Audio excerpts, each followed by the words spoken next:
This is Wow! What a week. What a week. Celebrity guest. Celebrity guest. Welcome to another edition of Wow, What a Week. Up close and personal. He said that he is a natural-born actor. Art chose him, and he embraced it. As a nation, we are quite glad he did, since we have enjoyed his range of work. He's been an important and notable thread in the tapestry of arts and performances in South Africa. You can tell I didn't write this. As well as being a noble example to men on how to rock grey facial hair. Please join me in giving a wow welcome to Master Sello Maake KaNcube. What an intro. Welcome, Master. Do you ever look in the mirror and just feel good about yourself? Or no, you're blind. No, how to Renee blind. No, the reason But you have those moments, you know. the reason I'm asking that is just the other day you posted on social media that you are still a work in progress. Yeah. No, I am. I'm work in progress, you know. You know that there are people who have arrived. Yes. Rekapile You know, we are work in progress. Absolutely. Yeah. So, the other day. Yeah. And if you can, work at the other day. Yes. The other day. Yes, sir. I go shop at advert ya black cat. Peanut butter.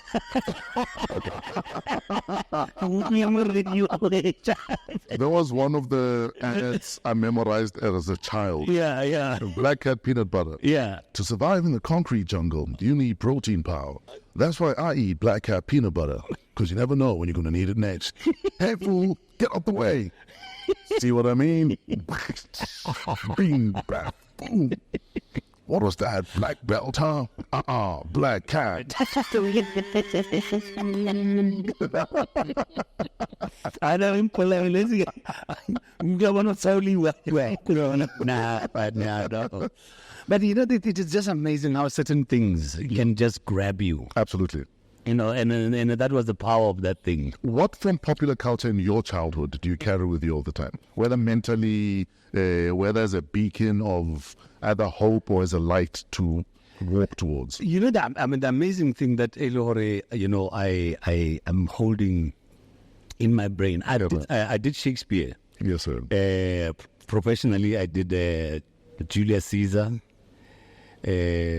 Othello, and Titus Andronicus. I was going to say, and the lesser known Titus Andronicus. Yeah, you know, and the lesser known. Yes, sir. You know, but when I was at school, I did Macbeth. Sure. You know, I think in my matric. That was our set work for matric. Yeah. Yes.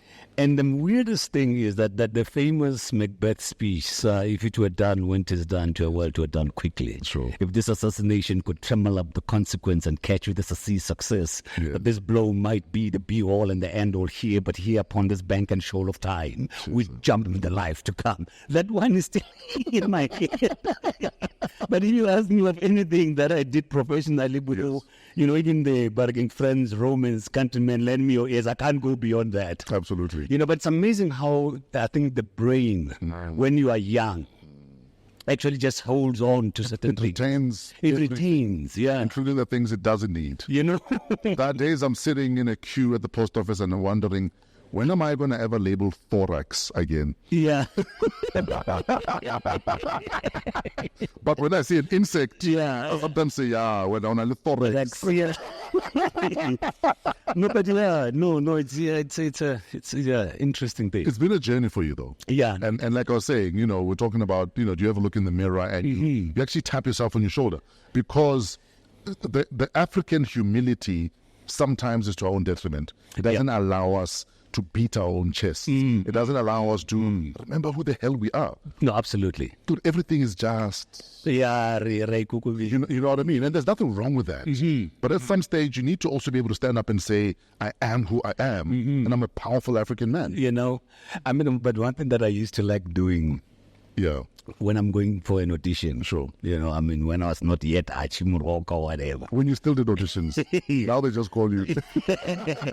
You know, and one thing that I used to do was I got like kettle call. Sure. You know, you see a line. There's literally hundreds of you sometimes. Yes, Yeah. you know, sitting in a line. And as I'm seated there waiting for my turn, Baba Kapil now That one is mine. I don't know why you're wasting time here. that, you know, but you actually have got to have that kind of a thing, because unless you have a conversation with yourself. Sure. You know, you go in there, you know, Exactly. and no, you should actually speak to yourself. I'm the shizness here. Exactly. Is there any role you never got, but when you looked back at the product, you understood why maybe you didn't get it? Actually, I haven't sat down and thought about that. I haven't, you know. I haven't thought about that. You know, maybe. Or is it because you've been rejected in a very long time? I mean, I've had some rejection, but even when I mean, you know, when I would see, you know, somebody has got the role. Yes. It never. You move on. I just move on. Basically, it was not meant for me. You don't erect a tombstone. You know what I mean? On the 1st of every year, you visit the tombstone. Yeah. No, I haven't. You know, I haven't really thought about that. So we are literally recording down the road from the Market Theatre. Yeah. Tell us about your relationship with the Market Theatre. You know, my relationship with the market actually started, when was it? 79. And that was my first, you know, coming to the market, and I'd come here to do a showcase. Yes, sir. You know, they used to call them tryouts at that time. I had written a play called My Home, which was basically, I mean, it was a rip-off of the island. I mean, I was about, 19 years old? Sure. I think 78. No, it wasn't a rip-off. It was inspired. Yeah, it was. Okay, that's it. Yeah, no, but you know, that's the best way of putting it. Yes, sir. It was inspired by the island, and there was also another play called Survival, which dealt with prison life. Sure. And I guess, you know, like, say, sometimes when, you know, you get inspired by things that you see happen. I mean, Survival was, I mean, I'd never seen the island. The island, I just read the script. But, what do you call it? Survival, I'd seen it. And I saw Survival, I think, 1977. And prior to that, I've been watching Gibson Kenter's plays, you know, How Long, Poor Mama and the Load, Taxi Man and the Schoolgirl, you know, and those were musicals. Sure. You know, Gibson produced musicals. And for the first time, I saw a play with only 5 actors on stage. And there was no band.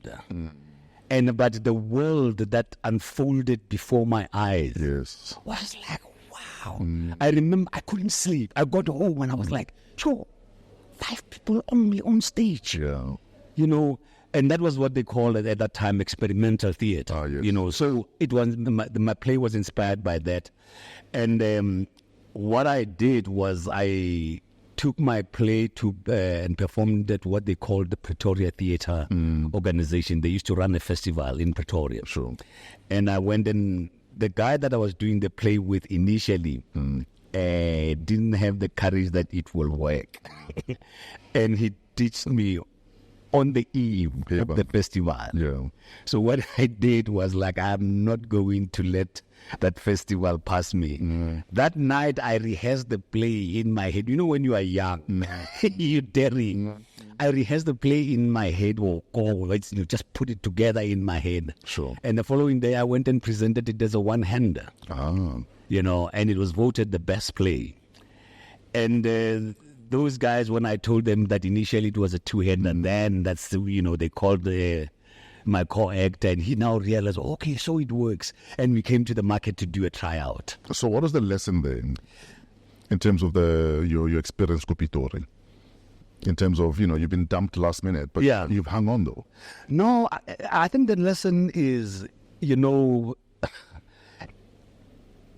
don't let your dream hang on the hope or on other people. Sure. You are the carrier of your dream. And I think from then on, I basically just, and I work alone. I work best when I work alone. You know what I mean? And made sure that when I'm alone, I actually have like serious positive talk to myself. Not that I don't hit, any lows and downs. I do hit them. Sure. But, one thing that I had learned was to always find a way. As you're saying, maybe I look at myself in the mirror and say, but, Remind yourself. Remind yourself that, hey, you matter. Kisillo. Kisillo, but I'm not about tears. Yeah. I used to like saying Kisillo Pontolishili. Exactly. But yeah. So you guys then come and showcase at the market. And then what happens? No, in fact, it never really made it. Yes. Because I think they had seen the best. Yes, they've seen the island. They've seen the survival. Sure. So mine was actually just like inspired by. And then my next meeting with the market then came in 1985. When Mbongeni Ngema and the late Mbongeni, and may his soul rest in peace, had done was Albert. Yes. But at that time, I think they started doing was Albert, I think, around about 81. And they've been touring the world. But now also they, they had things that they wanted to do. Sure. Mbongeni, I think the next play that he did was to write Asinamali. And the place he went and wrote Bopa.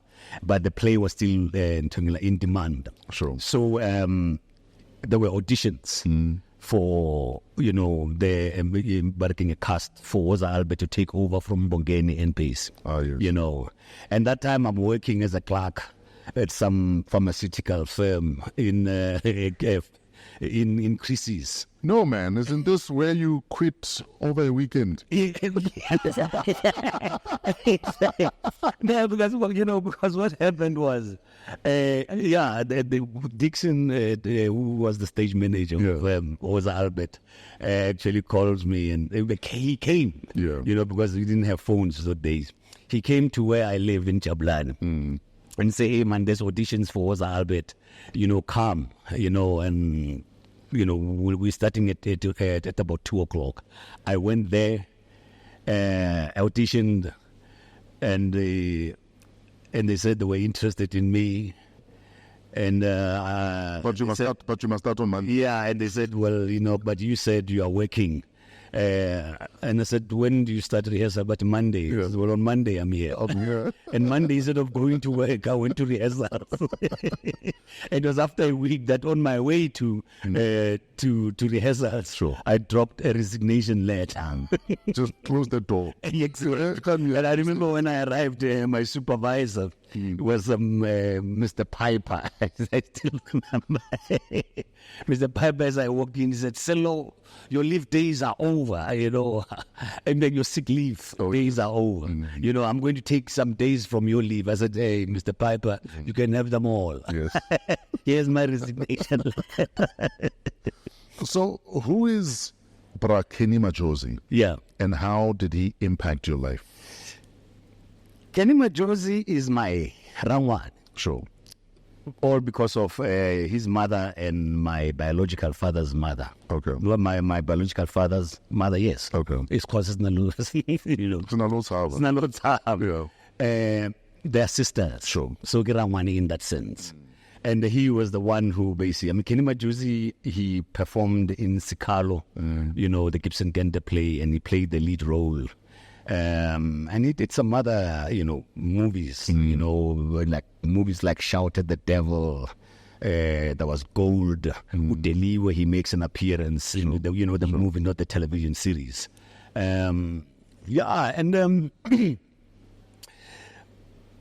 at the age of 15, after seeing How Long, I was so inspired. I mean, I kept on mimicking what I saw in the play. Sure. And the bug for acting actually started biting me then.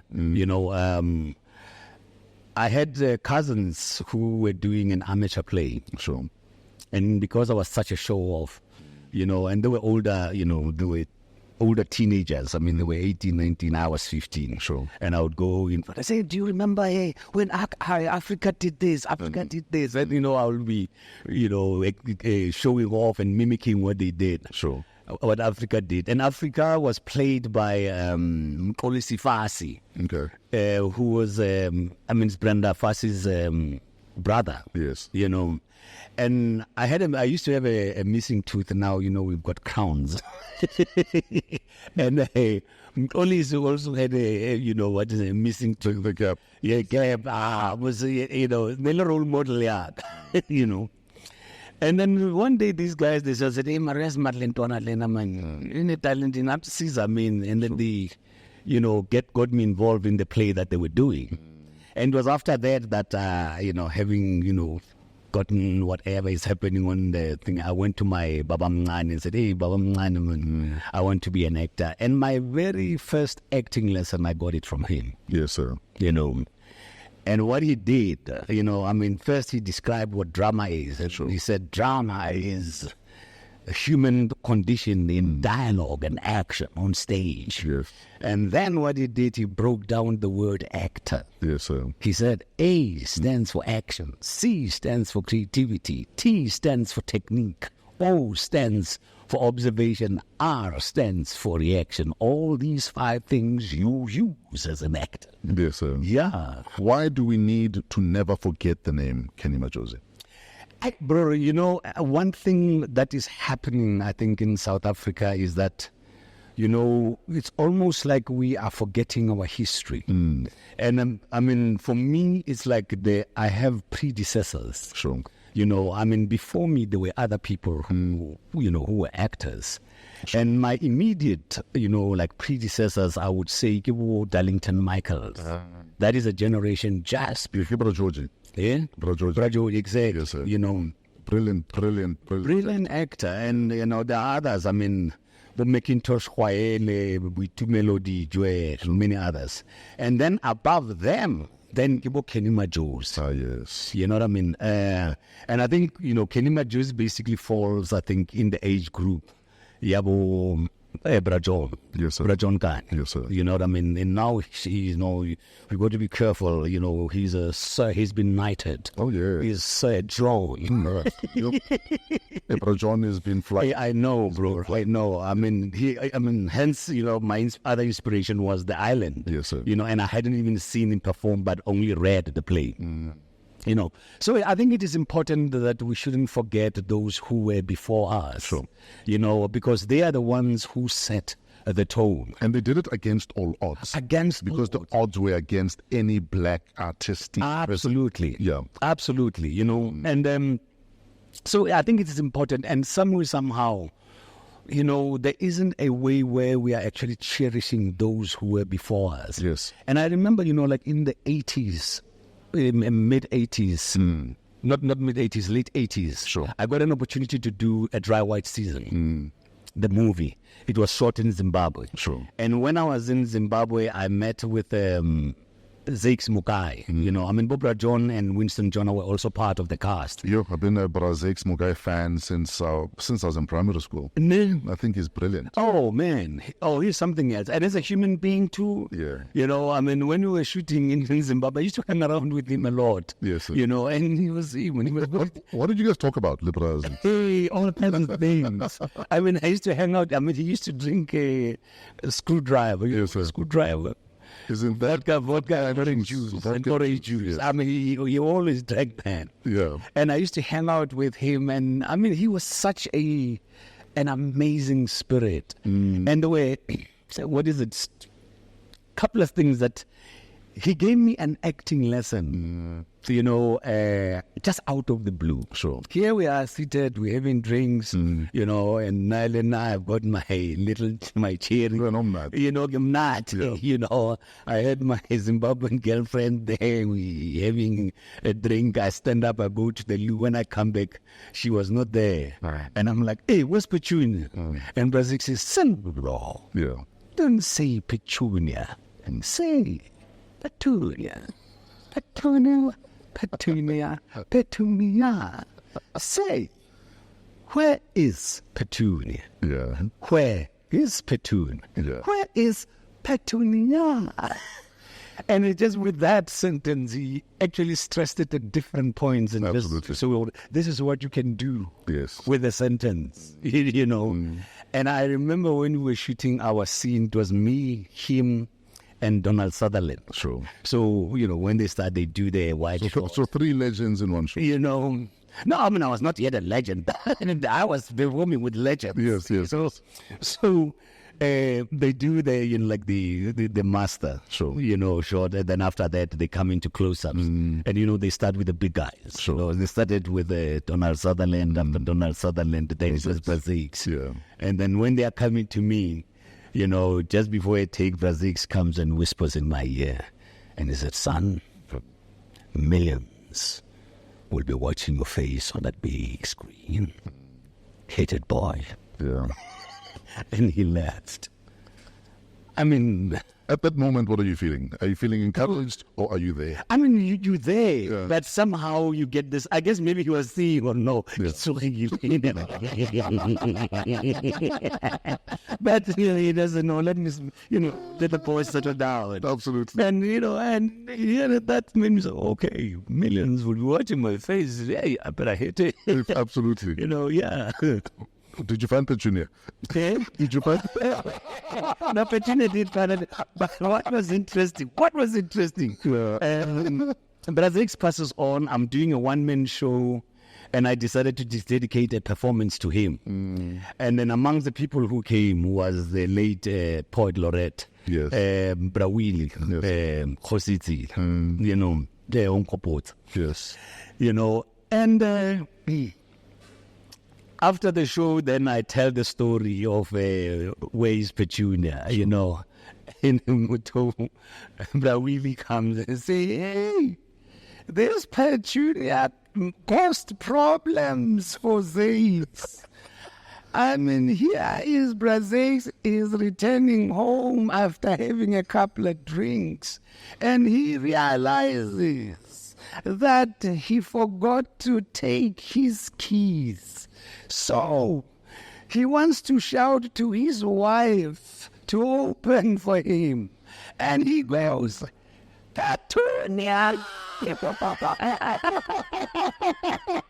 And he says he had to explain.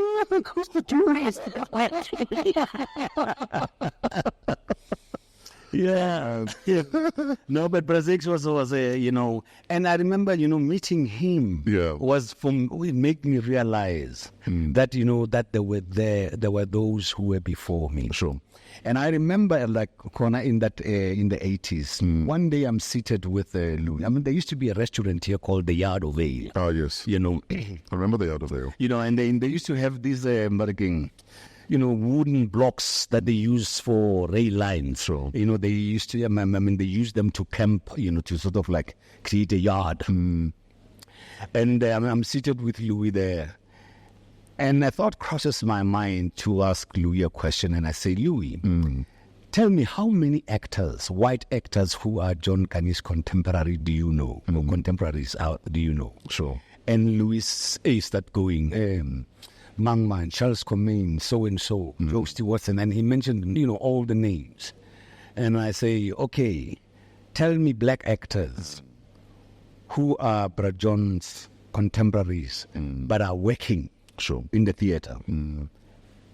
He couldn't mention one without mentioning Brad John.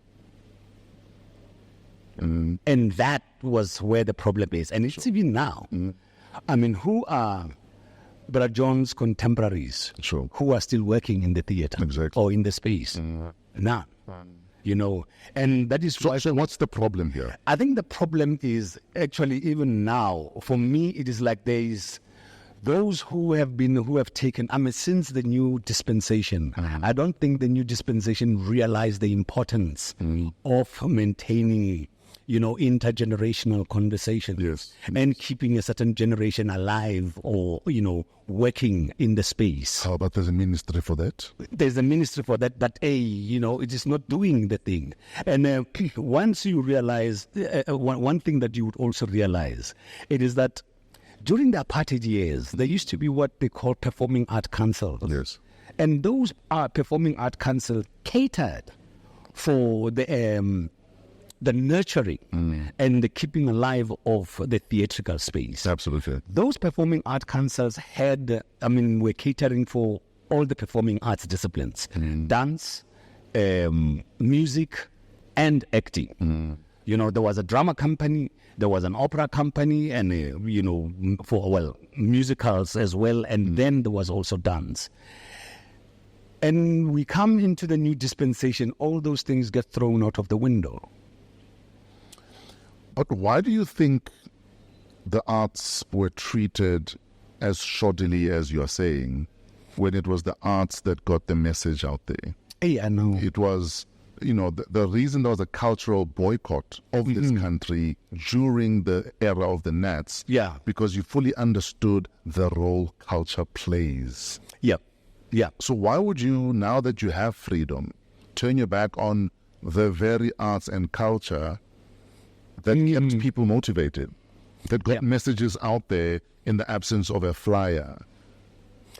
I don't know, man. I don't know whether it is because black people, basically, we always look at culture as something that is a hobby. It's a hobby. You know what I mean? Singing and dancing is something that we do, without effort. And that actually brings me to the time when, as I was starting to be an actor, my friend's father asked me a question. He said, well, man, how sure? Yeah. No,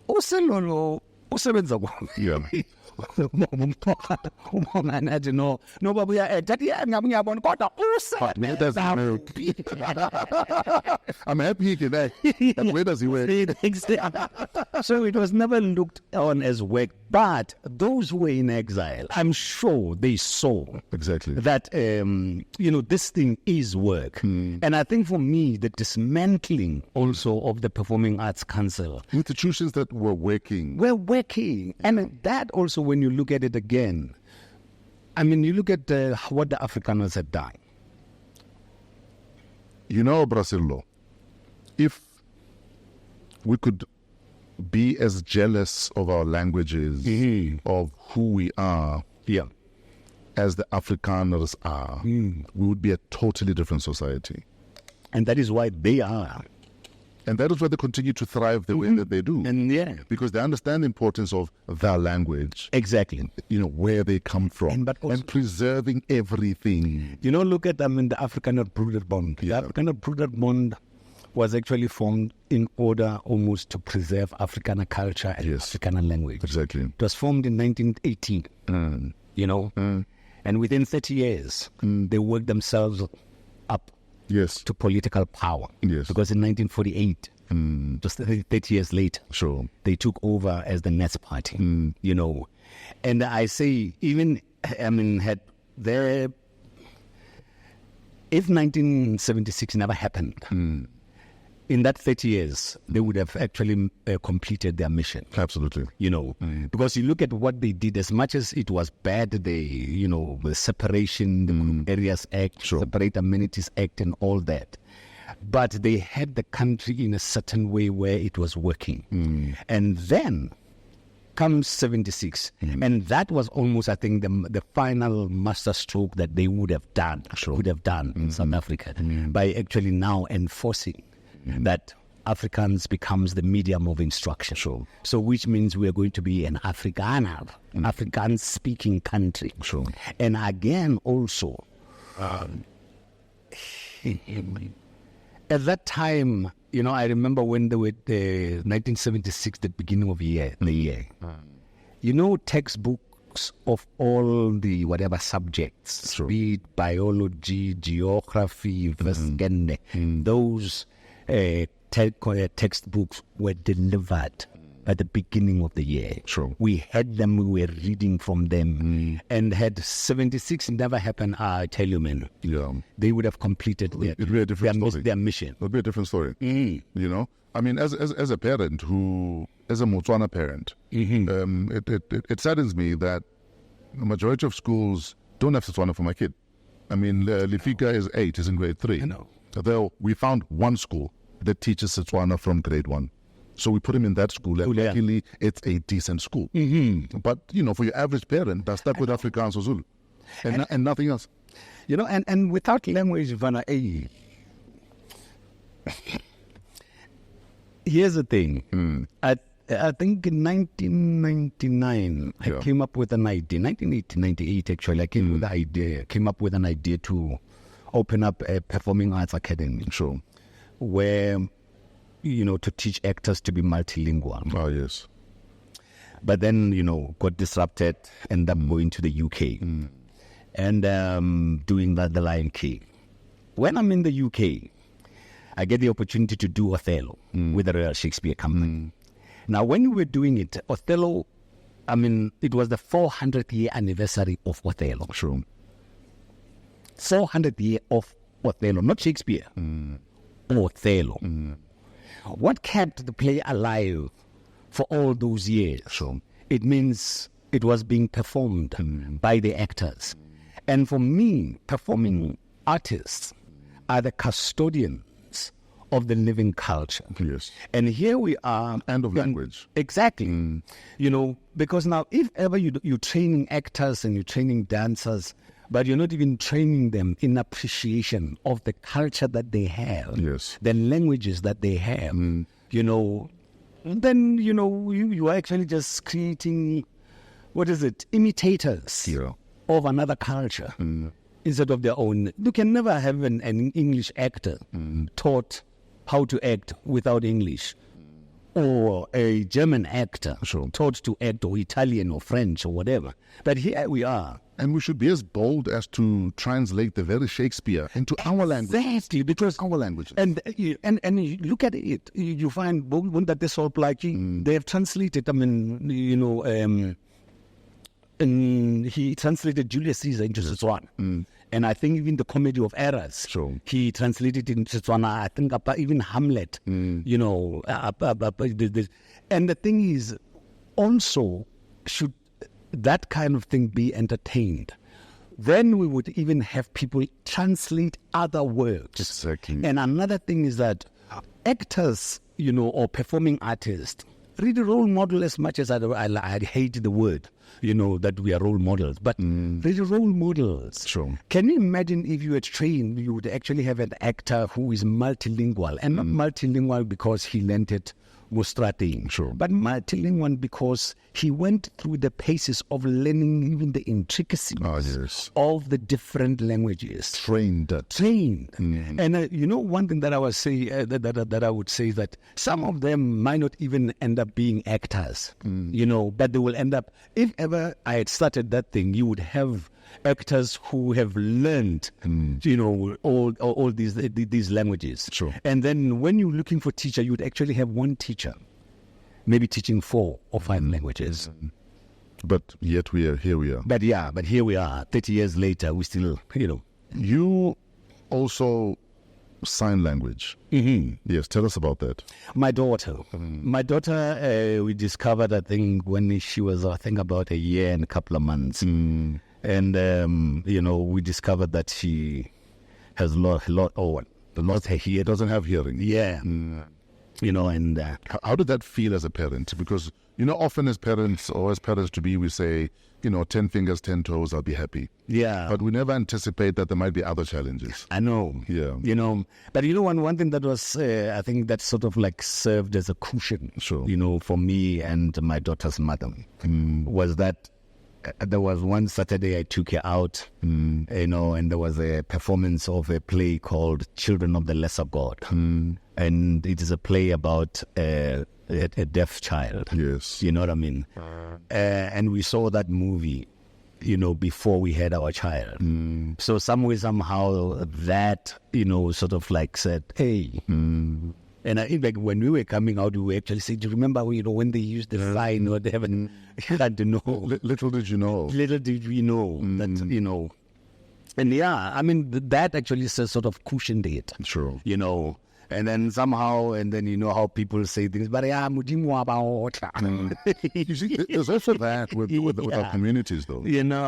There's often that, and And how do you deal with it at an emotional level as a man? And you know what I did? What I remember my thinking was, if ever Mujimwa Lona Walot, now my God actually brings things that informs me and that teaches me how to deal with life. Absolutely. Absolutely. How does raising a child with whatever challenges affect the relationship? Actually, I think interestingly enough, I think my relationship with my daughter's mother was not as a result of that. What messed it up or challenged it was not our daughter. It was just issues, men and women issues, that we struggled with.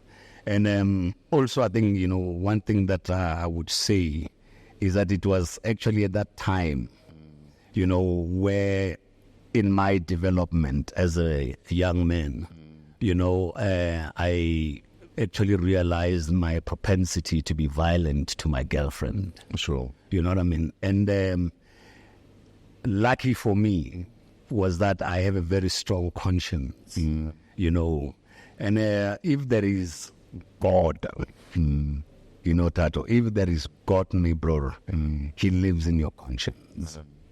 And I remember, in my aloneness, I would end up thinking, but why am I doing this? And one time I even, when I met with her, I said, you know what, this doesn't make sense to me. On one hand, I say I love you, and on one the other, I can harm you. It doesn't make sense to me.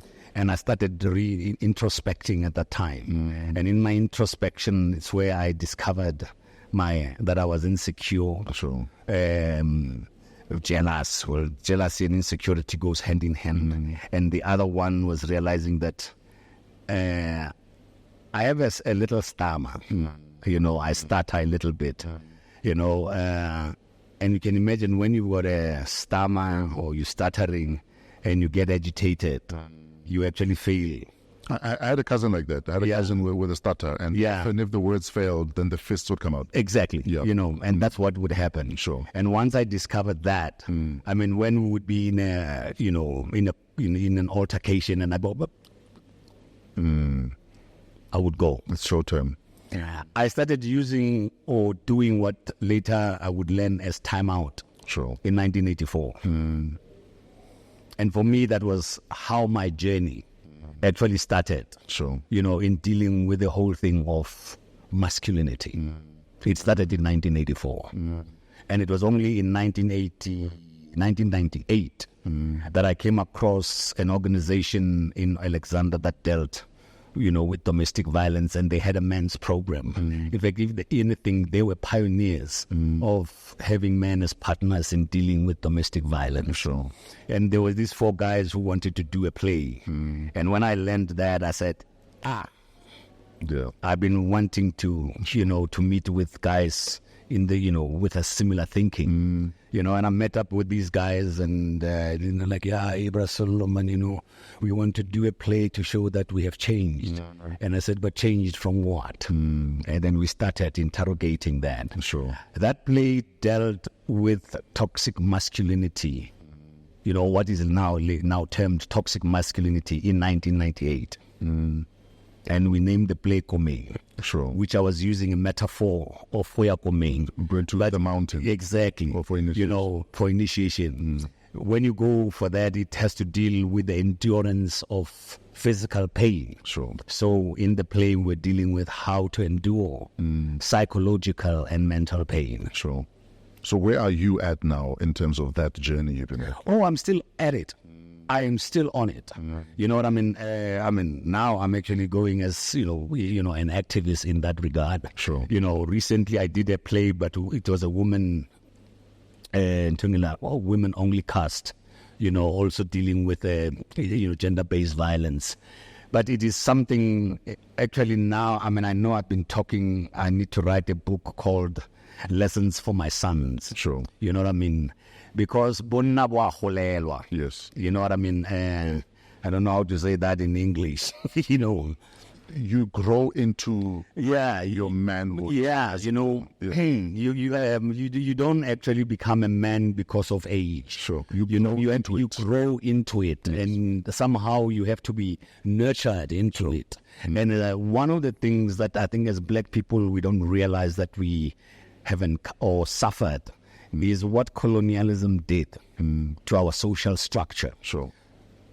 Colonialism, with the discovery of diamonds and gold, dismantled the African family and did havoc on masculinity in this country. You know, the thing that men would actually have to leave their homesteads, you know, and with colonialism, men, South African black people, were forced to pay tax with money, no longer with cows. And that is how they would actually force black men to go to work in the mines, you know, and we haven't recovered from that, you know. And but yeah, it is something that I'm still very passionate about. And men, we actually have got to really sit down and, you know, discuss these issues. Sure. You know, and I think also even in dealing with it, we still need to actually go even further to actually have conversations between men and women, you know, because it takes two to tango. We have to find each other. We have to find each other, you know, and, you know, every time when, you know, and for black people, hey man, we really have got to sit down. You know, and break this whole thing down and just know how can we get back our humanity first. And, you know, one thing that was beautiful with the play, you know, at the end of the play, one of the characters says, you know, today we have discovered that we are human beings first and then man after. Sure. You know what I mean? Because most of the time when you are male, you say, no, you know, as a man or one, I come out, hold a man. You know what I mean? And one thing that I hear, if you listen to the conversation from, you know, the other gender, sure, you know, as women, they say as women, and that in itself for me is problematic because now you are actually, what is it, overlooking your humanity. You know, it is your womanhood first and then your humanity. And men, we're operating with that. Manhood and then below was humanity. And whereas it's humanity. Brutal. But how not gender? If I don't see you as a human being first, exactly, then there's a problem. There's a problem. Because I go born it. But how not gender? Yeah. But how not gender? And one thing that is beautiful also, even in our language, sure, we don't have the he and the she language. Exactly. It's u or mu. You know. Absolutely. So, you went to Zim. Tell us about your Zim trip. My Zim trip was very interesting. Yeah. Like in a nutshell, though, because... My Zim trip was interesting. Yeah. I mean, when these guys proposed it, you know, I jumped at the thing because also my wife, you know, has linkages. I mean... Yeah, your wife has Zim and Zambia. Zim and Zambia too. Yes. You're quite a lag. So, we are there. But yeah, you know, I think, and for me, it was, you know, going there also, you know, for a reconnection, you know, but I guess it went at a difficult, or... Were you aware you were going to end up at State House? No. Yeah. No. Why didn't you jump out of the car at the gate? Yeah. Why did you jump out of the car at the gate? When you are there, you're there already. Yeah. You know what I mean? Yeah. But I think at the end of the day, you know, for me, it was also interesting on a personal level. Yeah. Because sometimes, you know, you hear things, you know, but sometimes it also helps to, but again, exactly. We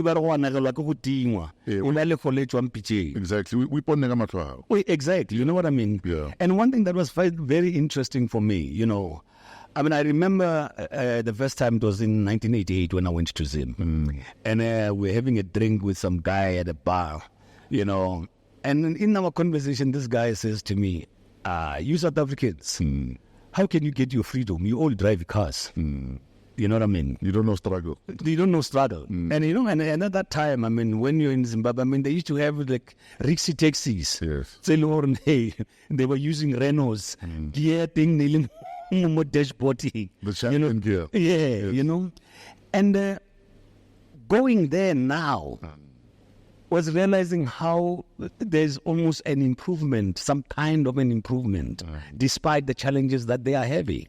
You know what I mean? And also then to, I've been in South Africa. I had never been to a farm owned by a black person. And to go to a farm that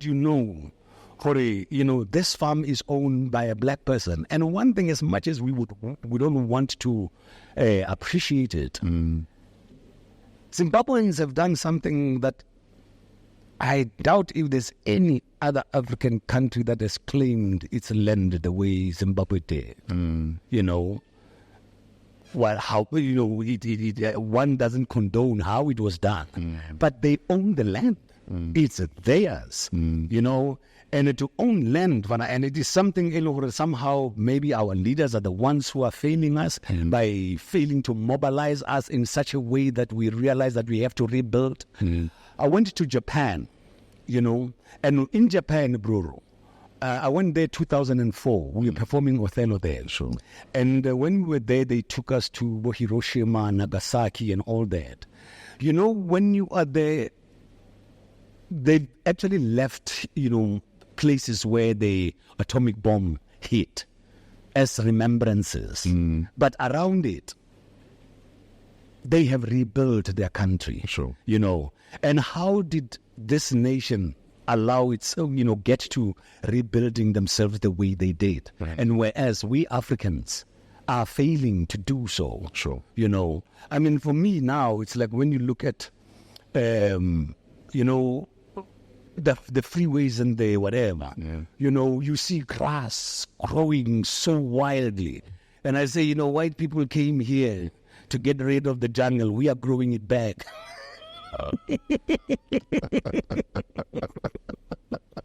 There's something very wrong there. You know what I mean? And you look again, in 30 years, what did the Afrikaner do? And now in 30 years, what have we really strived to do? You know what I mean? And how aren't we able to rally behind each other? It's an election year. What are your hopes for this year and for this election?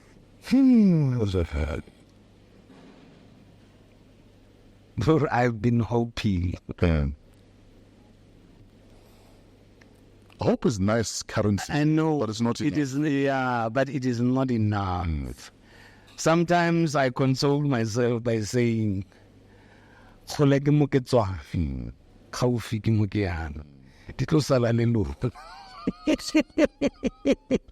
I don't know how you guys are going to fix this.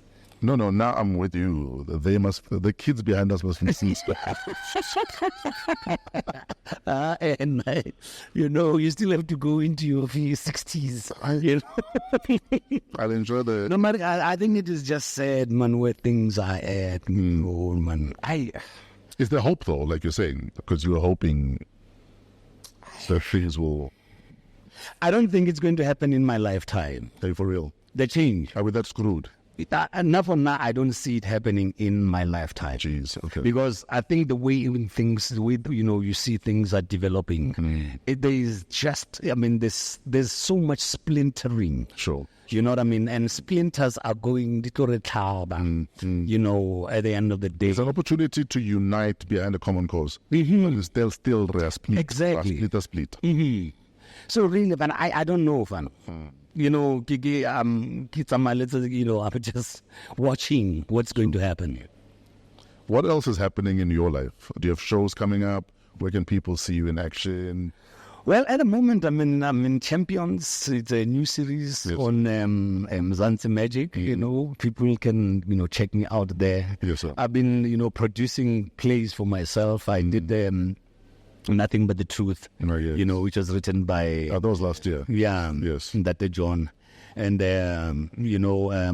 I'm going to be doing reprising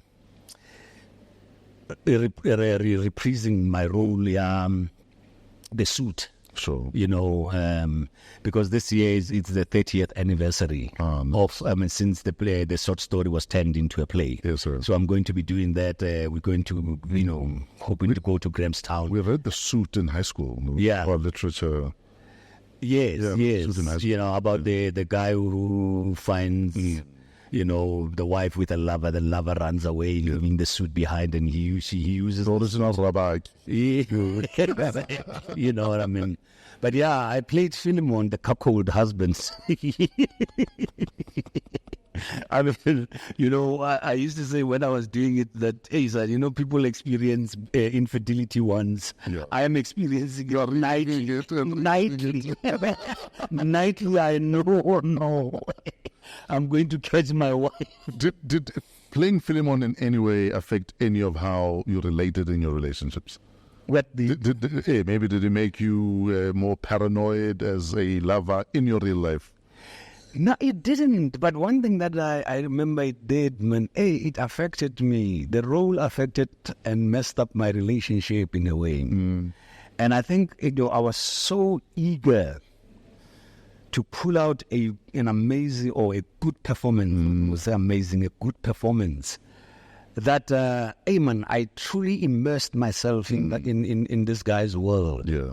And it transpired that when I went home, I never touched my girlfriend. You took him home with you? I took this guy home with me. Yes. And it actually, messed my relationship. Wow.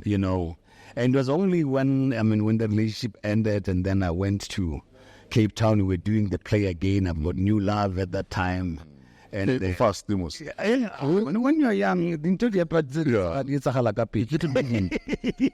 when you're young, things happen fast. But anyway, and then my new love comes, visits me in Cape Town.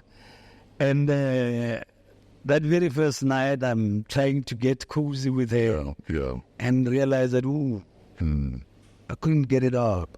You're still in character. I didn't know it was, but I got a fright to say, Have I lost it? Yeah. Have I lost it? I slept and then I woke up the following day and I thought, ooh, it's time. It's still happening. And the following day, the same thing happened. Yeah. And I remember going, hey, man, and I tell him, man, what, I think sometimes, I'm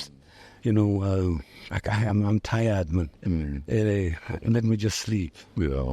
And then wake up the following morning, hey, it's showtime.